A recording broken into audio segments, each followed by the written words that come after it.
I have some exciting news. Oh, jeez. I'm going to save it for the episode, though. You would. Clear the air lanes for the big broadcast. We're not professional podcasters. Say what?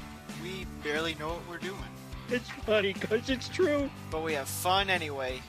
I'm here to podcast. Does everybody know what time it is? We're going streaky!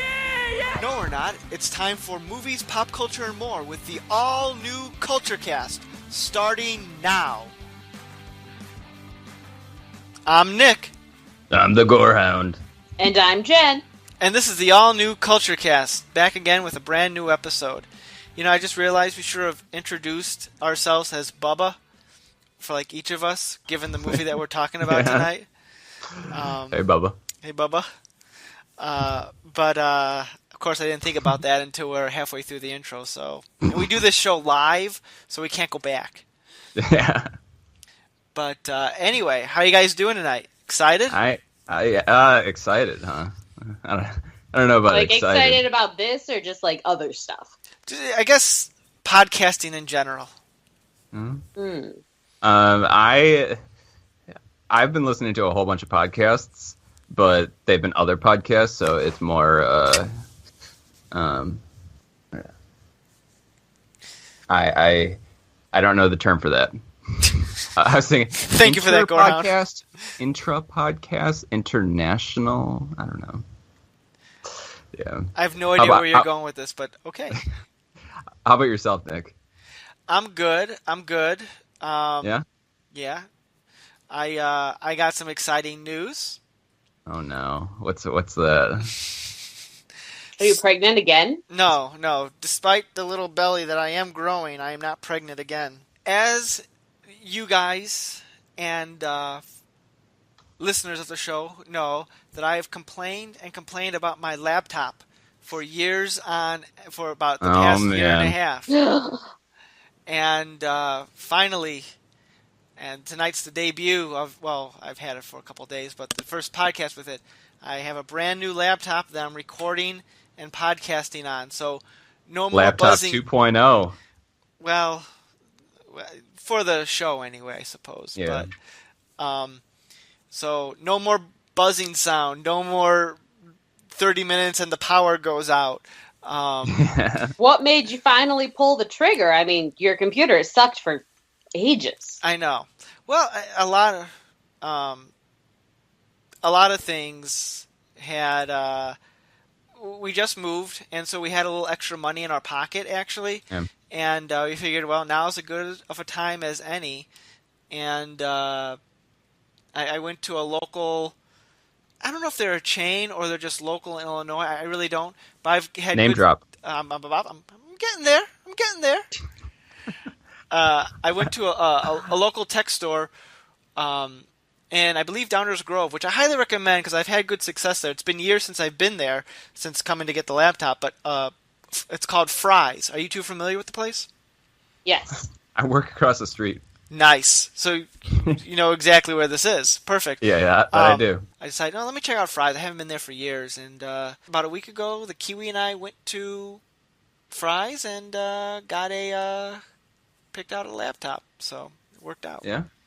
Well, glad you finally pulled the trigger on that. You've been wanting that for a while. I know. It needed to happen. Yeah. And so do you now understand why people buy their laptops more than every 26 years? Hey.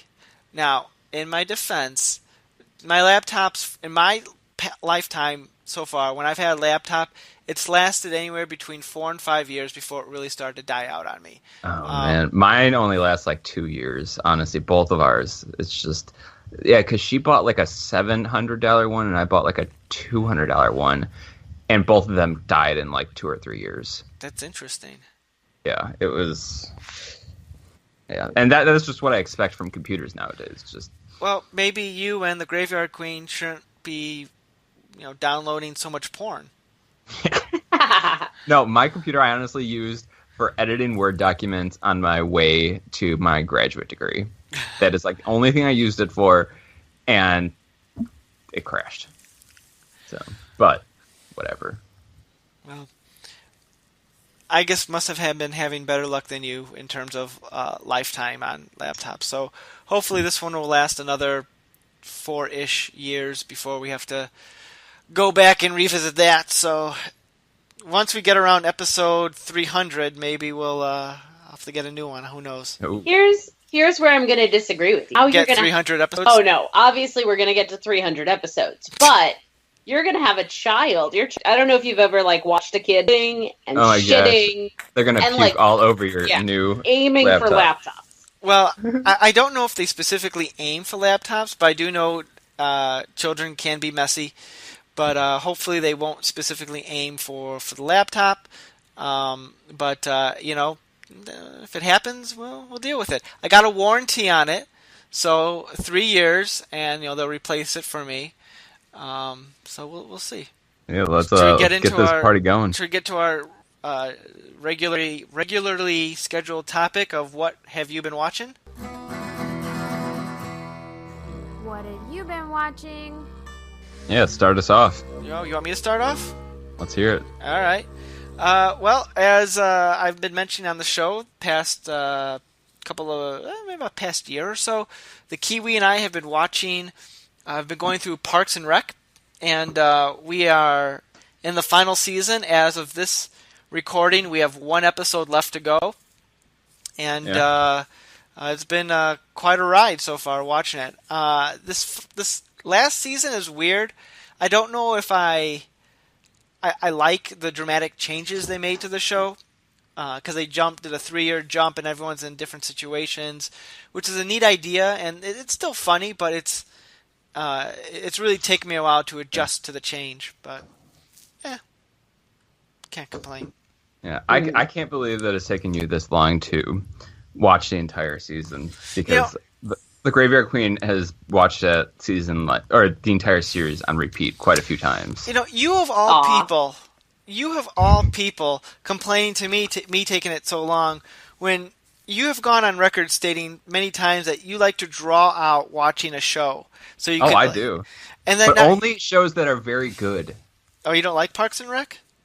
Uh-oh, Jen. I'm not... So terrible. He is the world's greatest monster. It's like happiness in a half an hour. There's not a whole lot of comedies that really hold my attention. It's just... I like longer, drawn-out stuff. Because you don't like joy. I don't know. The only thing that I can watch in small segments is Ancient Aliens. I could get solid 20 minutes of Ancient Aliens and be like, I'm good with this. I don't know. I don't want to say it was aliens, but it was probably aliens. I give a little cheer every time he comes on the screen. You should totally dress up as him for Halloween. Yeah. I haven't decided if I'm going to dress up as Halloween. We actually get quite a few. They're mostly kids asking for money, if they want to, trying to sell candy or popcorn for their trip or something. I know it sounds bad, but kids are asking us for money. It's what backwards world do you live in? No, because we live in a populated area that is a nice neighborhood, and people coming by. So they're trying to sell the chocolate bars or something. Yeah, so I bought 3 chocolate bars last night, and I was like, I'm such a good member of society. Meanwhile, people are dying from hurricanes, and I'm not giving them my money. It's local. Well, that's a shame that you don't like Parks and Rec. Yeah, getting off topic, which we are wont to do. Jen, what have you been watching lately? Okay, so Saturday I decided to put on Netflix, and usually if I'm going on Netflix, I'm watching something I've already watched. I really thought that having access to Netflix meant I'd watch a bunch of new series, but mostly I watch stuff I've already watched. Except on Saturday, I decided to sit down and watch a show that Netflix keeps recommending to me, which is called Friends from College. Yeah, I've seen that. I've seen it on there. I haven't watched it yet. Because they were pushing it pretty hard, at least to my algorithm. So it stars Keenan, Michael Key, and Colby, what's her name? Colby's Robin Scherbatsky mothers. from.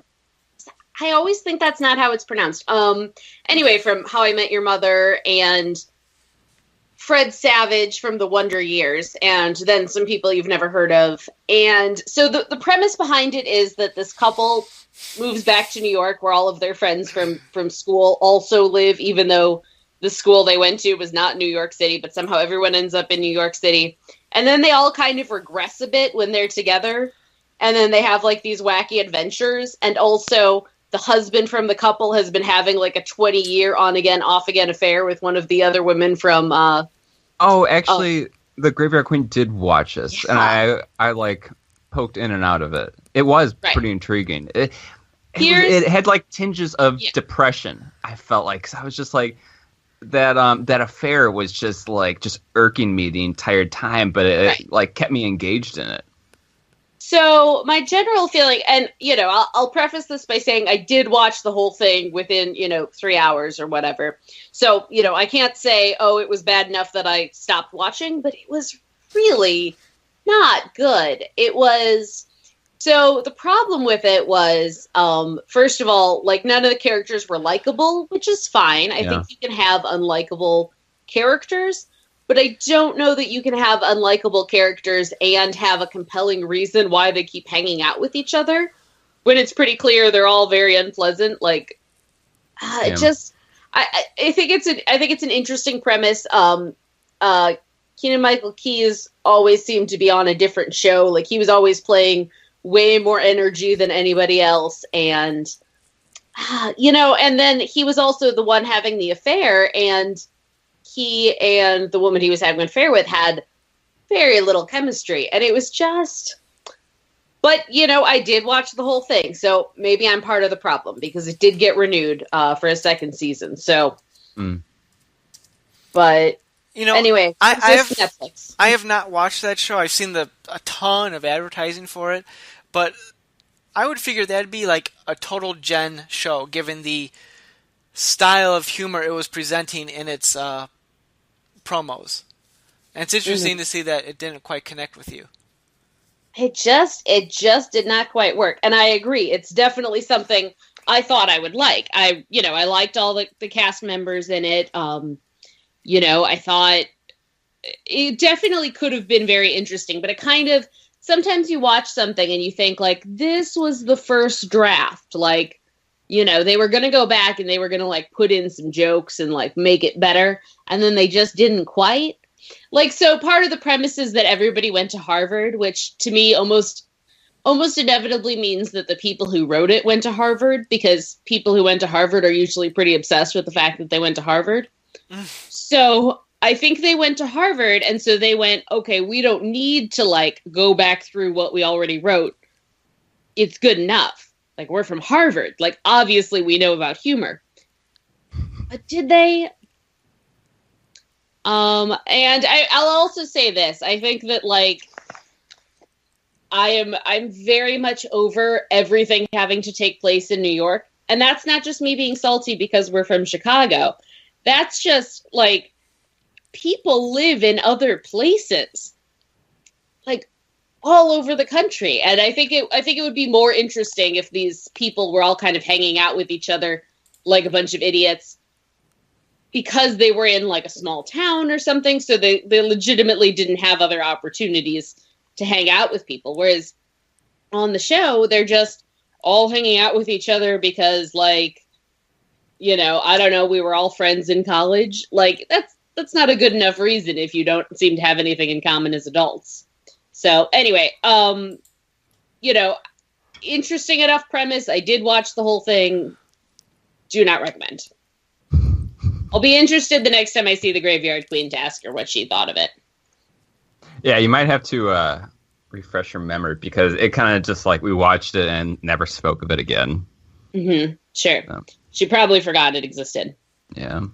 Gorehound, I've been waiting several months. Well, maybe not that long, but I feel like it's been a while since I've podcasted with you. Yeah, it has.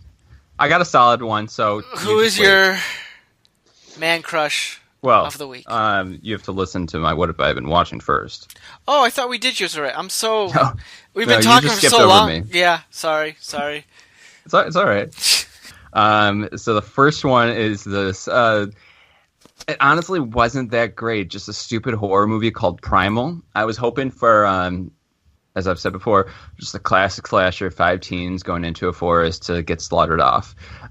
It wasn't a 3 out of 5. It was 2 out of 5. It was really boring. So Primal on Netflix or Hulu, avoid. If you're looking for a gore fest, it'll give it to you, but that's really all that it is. So I don't know if I mentioned, but I bought a new video game called Horizon Dawn Zero, which is so much fun. Like last year, there were 2 games that were released at the same time: Horizon Dawn Zero and Mass Effect, and both of them were like 60 bones. And so I'm only going to buy one of these because 60 bones is a lot for a video game. And I went with Mass Effect, and it was like pretty much voted the worst game of the year, and the other one was voted like best. So I finally got around to buying it because, like Nick said, we both bought our own houses, and so now we have this little bit of extra money, and so I'm like, I'm gonna go buy a video game, and it was like a sick deal. So this game is so much fun, so I've been playing that a lot. Jen, did I mention that I watched Chips last time? I don't think you did. I think I did. Why did you? Because I believe that who's the guy in Chips? Dax Shepard? I'm pretty sure he was the last man crush of the week. Does that ring a bell, Jen? Dax Shepard? I don't think so. Who was it though? Jen, what was the last thing that we talked about? The last topic we talked about was Game of Thrones.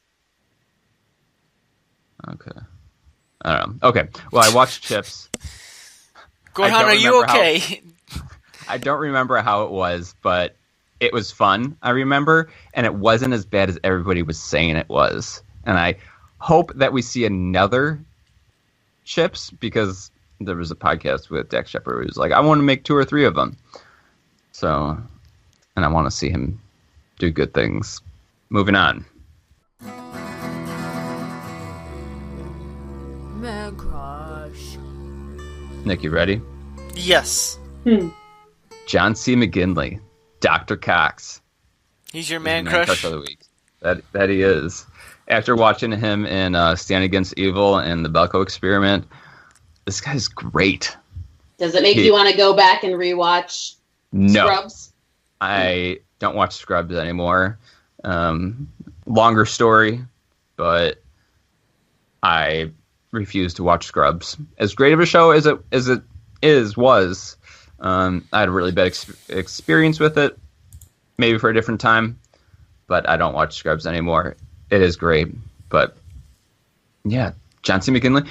I really don't feel like he is acting in anything because he's pretty much the same exact smart-ass character in everything that he does, but he's such a likable character in anything that he does. So, all right. We ready to move on? Maximum Overdrive. Maximum Overdrive.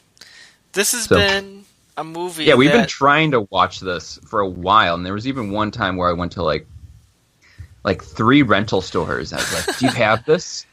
Do you have this?" And each of them were like, "No." I'm like, oh. And like Amazon was sold out. Amazon was like charging like $15, and I'm like, no, $15 for a podcast episode. I'll wait. And it was finally on HBO, so I'm like, let's do this.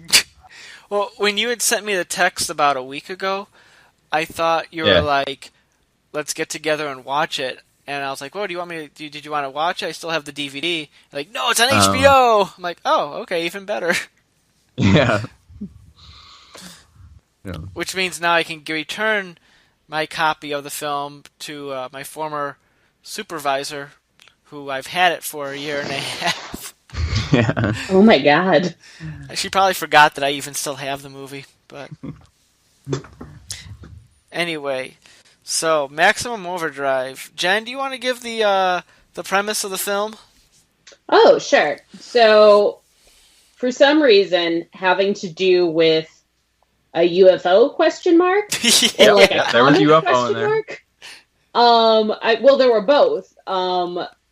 So all of a sudden, all the electronics and engines and things start turning on human beings and just like straight up murdering them. Yep. Um, And quite brutal fashion. Oh yeah, definitely brutally. And then and then everybody holds up in a truck stop along with this one guy who's like definitely the hero. You can tell because his t-shirt's really tight. And then at some point the cars start like giant trucks start driving around this gas station / truck stop. And then they decide to go feed them. And then suddenly they all have guns. And then they shoot the main one that has like a face. It's like a truck that has this Green clown, this like goblin face on it. And then they shoot it.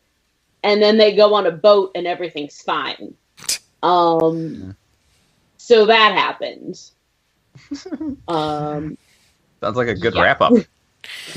So, I think we should mention that this film was written and directed by Stephen King, the only film that he's actually directed, which apparently he hated it so much that he refused to direct ever again. Nobody's complaining. You know, I think he did show some promise in some of the stuff he was trying to do, Yeah. but, you know, well, we'll get there. But, yeah, this film is... Well, I guess before we go into initial reactions, Gorehound, you can go first. It was... I was really into it, like, the first 20 minutes. I'm like, oh, this is great. This is so much fun. But in just, like, a straight-up 80s type of fun. Mm-hmm. The music was, like... I would never listen to this music on my own, but it was, like... This is like spot on. It's like going exactly where I wanted to, but then it like really slowed down, and I had a difficult time like keeping up, like staying interested in it. Mm-hmm. After about like the 30-minute mark, I was like, okay, let's do this. Okay, that's fine. Jen? Oh, sorry. Yeah, and all in all, my opinion went up. And then it basically decreased the last hour of the film. Jen, what about you? So I think you can have a movie that has spectacle, or you can have a movie that has great characterization. And if you're a great movie, you have both. And if you're a bad movie, you have neither. So and this was a bad movie. This is a great movie? This is a bad movie. Yeah. Yeah,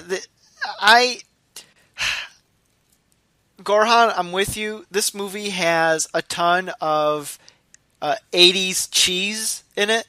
Yeah. I think the first half of the movie is a lot of fun in terms of the machines just like killing people, and I love how, you know, we don't make movies like this anymore, but in the 80s, no one cared, and you just did whatever. And I loved how, like, I mean, I don't love this, but I love how the movie did this, that, like, kids were being killed. Yeah. In some I was like, horrific ways, like a steamroller runs over one of the kids. That's awesome from an action standpoint. Right. Yeah, because you just don't do that anymore. Or if you do, you are, like, deemed, like, a super psycho. Yeah. But this is like... I loved when the trucks... They're not treating kids any differently than, like, an adult guy. And I love, like, when the trucks would hit people, they would, like, pretty much explode with blood. Because that's what happens, people. Science. But this What was movie... this rated? Oh, I think it's rated R. Has to be. Yeah, this is a totally 80s R. Yeah. The first half is a lot R. of fun, but Jen, I'm totally with you. The characterization in this film it's not there, and normally I wouldn't care about that for a film like this. but Mm-hmm. like the characters aren't. They're playing it a little too straight at times. As the movie drags on, it's just sort of like, okay, we're just kind of going through the motions. We're going through the motions. Even if they were stock characters, like stereotypes, fine, but they're just not very interesting characters. And the movie does drag and drag and drag at the end. And it's kind of like, okay, where's this going? Let's wrap this up. I don't know about you guys, but I would have been perfectly fine if the whole movie was about the kid and he was just trying to like evade the machines the entire time. I would have been totally into that. Yeah. Because I think the kid. You mean Emilio?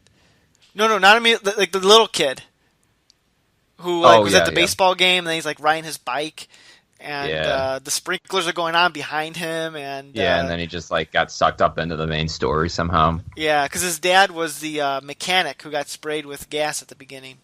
Yeah. Yeah, I hated it.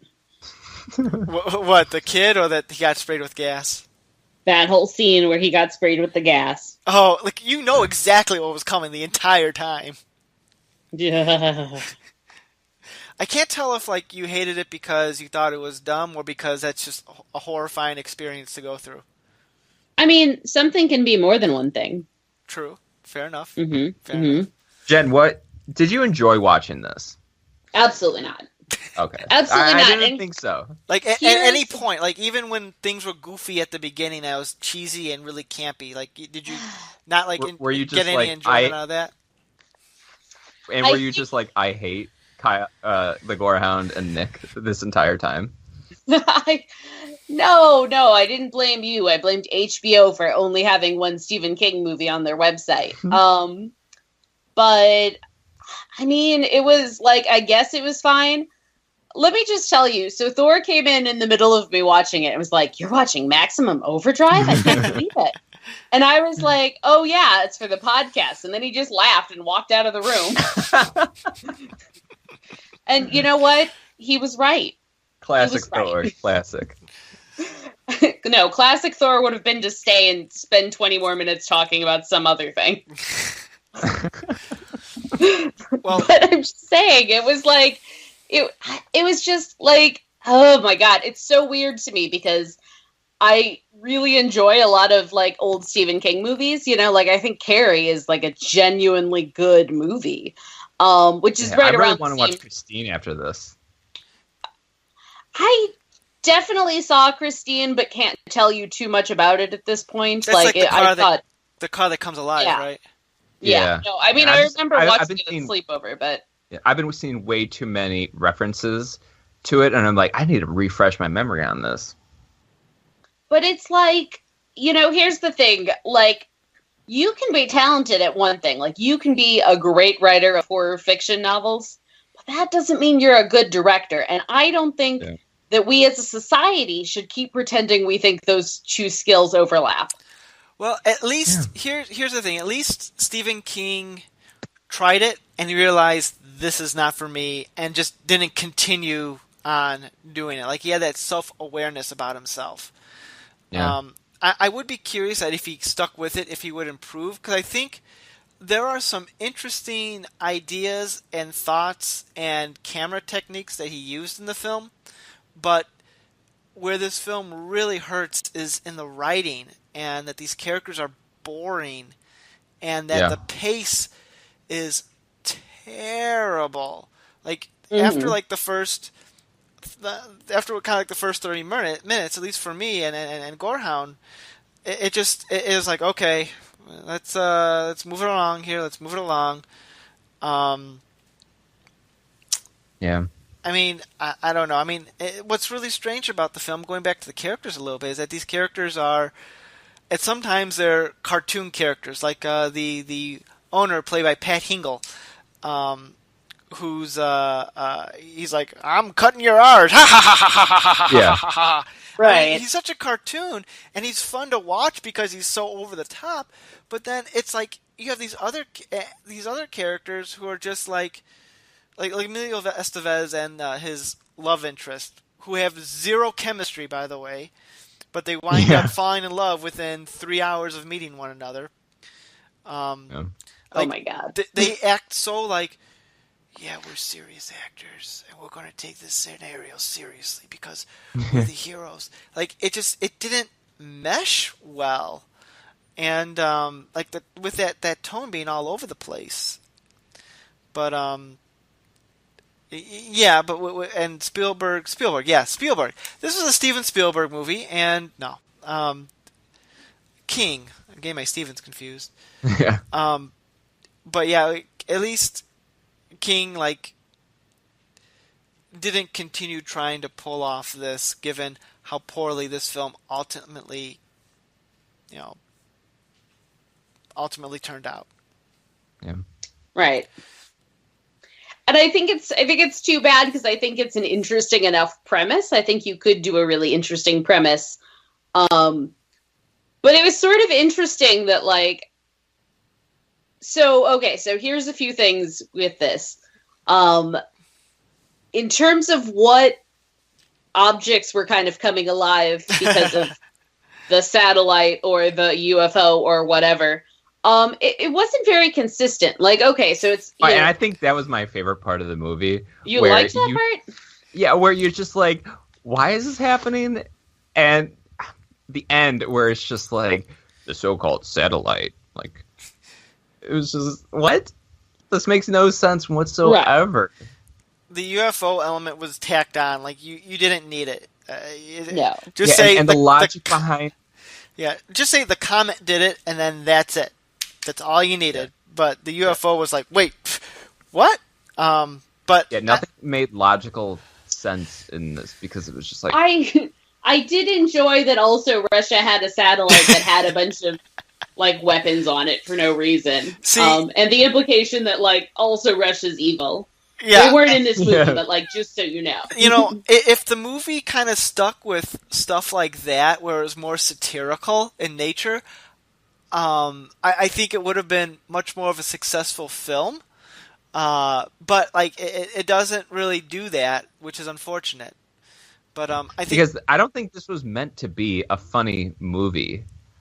I think it just became funny unintentionally because of how bad it is. Mm-hmm. Definitely so. I think, Jen, you were talking about how... Are you talking about... Going back a few moments, you were talking about how the machines...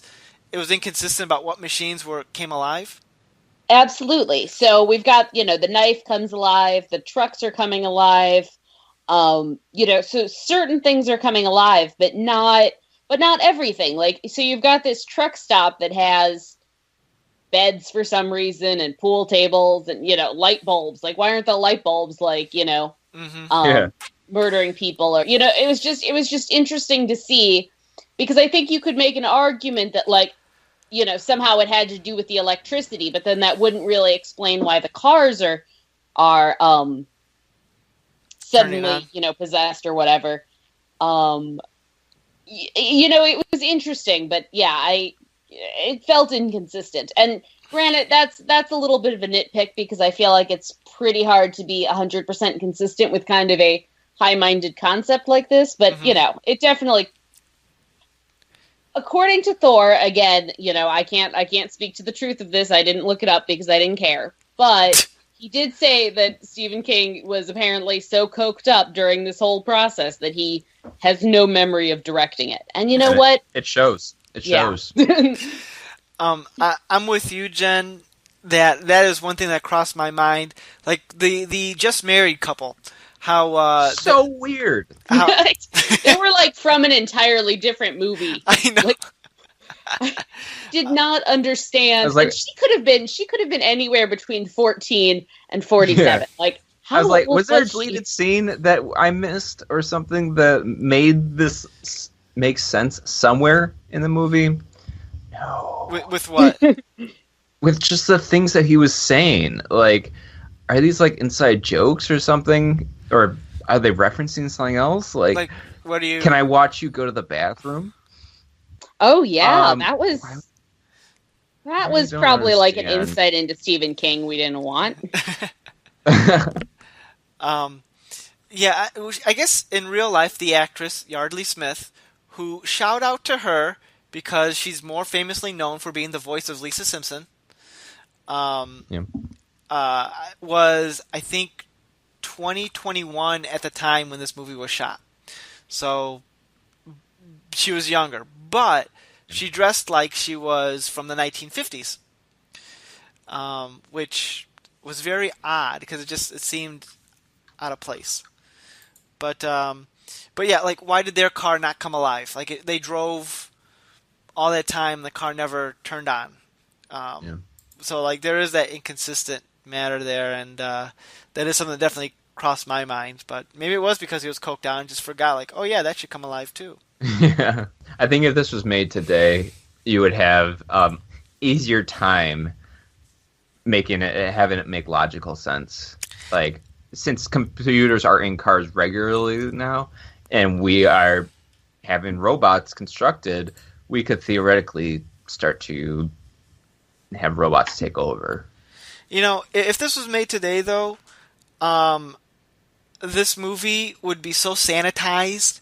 You would not get the deaths. You would not get the horrific ways and bloody ways that people die. Which but I think you could only improve from here. Well, that is true.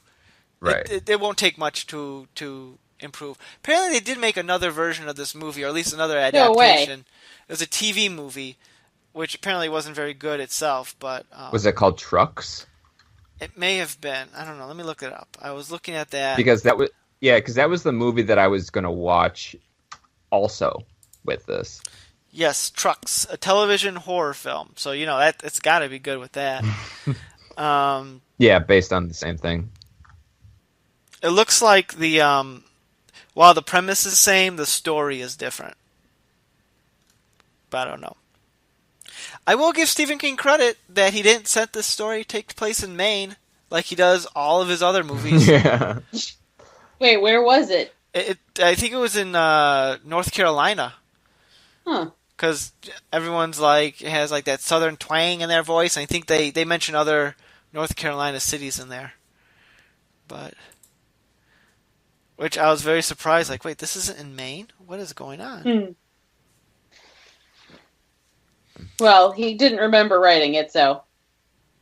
Wilmington, North Carolina. That's where this takes place. I just looked it up. Gorehound, you mentioned this, but I want to bring it up again. Can we at least agree that the soundtrack to this movie by AC/DC completely rocked and was amazing? Yeah, I was like, okay, we might be in for like a good time here. And it continued for a little bit, but then it was just like, oh gosh. So, yeah. I would buy the soundtrack to this movie if, You mean an AC/DC album?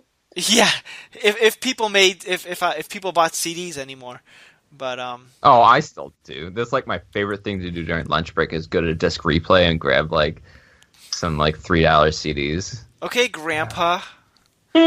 What's it like living in the 1990s? Do you have any VHS tapes? Man. Oh yeah, I actually just pulled out my VHS player box. I'm just gonna hook it up. Can't get rid of the classics. I think I have Jurassic Park on VHS too. I think everyone owned Jurassic Park on VHS at some point in their life. Yeah. But so, what else we got with this one? I don't know. I really don't know. This is not a good movie. There's like unintentional. Well, yeah. No, guys, very important. I have a question. So, if you're very concerned that you're going to die soon, do you stop to have sex, or do you like worry more about, being incapacitated while you're like balls deep in someone? Hey man, they were in love. No, they weren't. No, don't you know? After the first time they met, the girl looked at him and said, "You're kind of cute." He's like, "Okay," and that means they're in love now. Yeah. If you can tell me what her name is, I will give you $10. Whose name? The girl's name? Yeah. Wasn't her name Brett? Because it was like almost sound like a boy's name. Brett. Laura Harrington. Okay. I'm not really going to give you $10, but I did not know what her name was the whole movie. Emilio Estevez was Bill. and then there's Bubba, and that's all I really remember. Yeah. Yeah, I think Hey, Bubba. the best point of this movie was the opening sequence.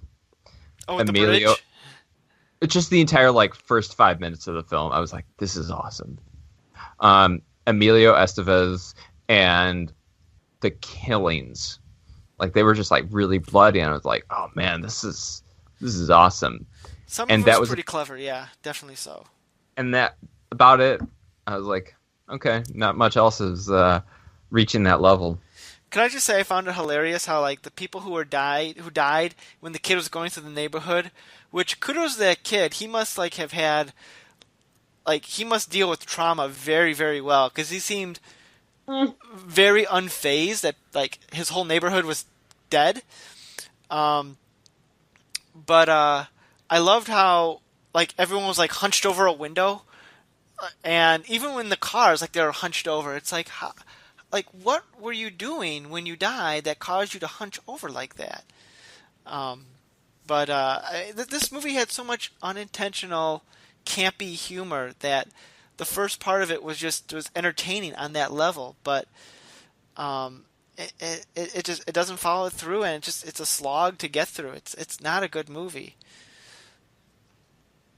The vending machine that shot out cans, hilarious, especially if a vending machine came alive and started shooting out its cans, going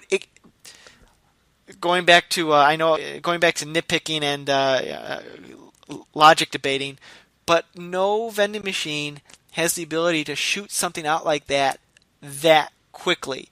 They barely have the ability to work properly. I mean, it doesn't make sense. But the fact that thing is taking down kids, and I'm like, that's awesome. Keep it up. I want to see how many kids you could get. It's like a video game. You're rooting for the vending machine. Honestly, I have never seen a vending machine hit a kid. We're gonna keep this up. I'm disappointed that we didn't get more of the lawnmower that came alive and was chasing the kid on the bike. Yeah. But yeah. So, this is not a good movie. This is just No. thumbs down. But I'm glad that we knocked this one out and gave it a good discussion, because it does warrant it, because it is Stephen King. It is an 80s movies. Did you about to say an 80s sitcom? Because it kind of is. Did you call I it was going to say an 86 film. Oh. Because I was just looking at the year. No, it's an 80s film. It has its 80s flaws. It's a Stephen King. This film is so 80s, it's not even funny. Yeah. It's a little funny. We gave it its due diligence, and we are ready to move on to, what was that? The Trucks adaptation next week. Jen? Yeah. Yeah. You show up first, and then we'll follow, and maybe Ben will be here. I just heard him wagging shaking. He was out of the room for the entire podcast, and then was like, "Wait a second. Also, Ben should be on the podcast." Yeah. Well, Ben is our unofficial mascot, so. Mascot / noisemaker. It's like Superman and Seinfeld. Always have to have him. Yeah. Catch the reference. That's why people listen to our show, to find out when Ben shows up. Yeah. It's also like early South Park, when they would kill Kenny. It was just, you waited for it in the episode, and then Ben is our Kenny, although we're not going to kill him. Oh, I hope not. So, You got some trivia? Maximum Overdrive trivia. Well, we already talked about the trivia I was going to have in the Trucks, the other adaptation. But here, I'll give you some other trivia.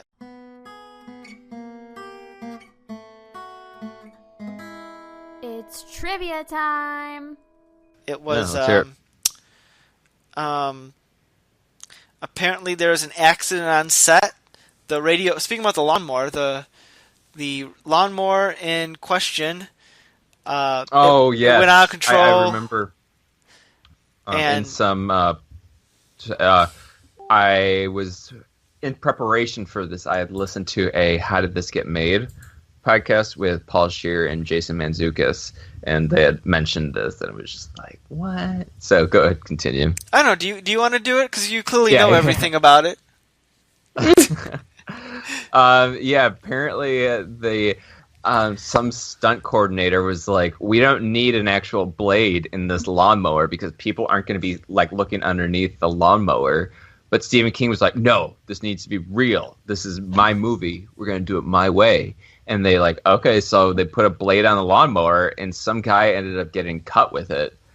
What was the like extent of the injury? Do you remember? Oh, you mean you don't know because you learned all about it, and while you cut Hey, into I my just did a segment little here, bit of background. I'm just giving you a hard time. Yeah.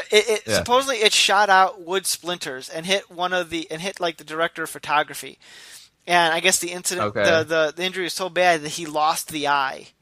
Ah! Yeah, and they sued the film or whoever made it Yeah. for like a few $1 million, and I'm like, Yeah, he got I think 18 million in damages. yeah, So- and it's just like, it's such a stupid move because why would you put an actual blade on a lawnmower?